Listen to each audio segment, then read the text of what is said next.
Posibleng ideklara ang state of calamity si Albay kasunod ng patuloy na pagtaas ng aktibidad ng Bulkang Mayon. Yan ang umarangkadang balita ni Irene Ruga ng FMR Camarines Sur. Mentioned by P-Box that Tiniyak ni Albay Governor Noel Abriega Rosal na handa sila sakaling kailanganin na magdeklara ng state of calamity bunsod ng patuloy na pag-aalburuto ng Bulkang Mayon. Dagdag pa ng gobernador, mahigpit ang koordinasyon ng lalawigan sa Department of Social Welfare and Development upang matiyak ang mga family food packs at iba pang tulong para sa mga evacuees sa Albay. we are anticipating, as mentioned by P-Box, that alam mo naman si Mayon, it may take month or months, no? So we have to make use of our quick response budget, no? So this is for the LGUs also. Alam mo naman, hindi lang ito Albay, yung mga municipalities.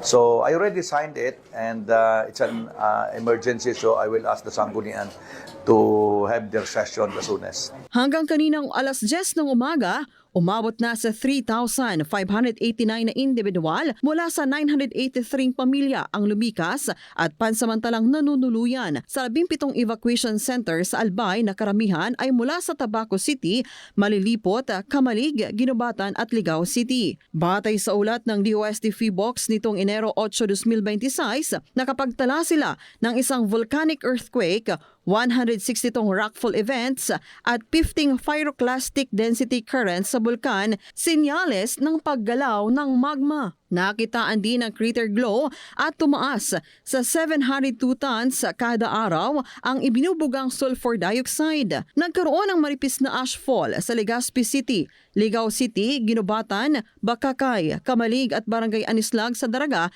dahil sa dome collapse ng pyroclastic density currents bandang 6:51 ng umaga kanina.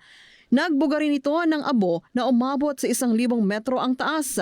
Kwento ni Eunice Navarro ng Legazpi City, mas kita ang lava flow ng Bulkang Mayon sa hilagang parte ng Albay tulad ng Bakakay at Santo Domingo. Mula dito sa Bicol, Irene Ruga ng FM Radio Kamsur, nagseserbisyo para sa Pilipino.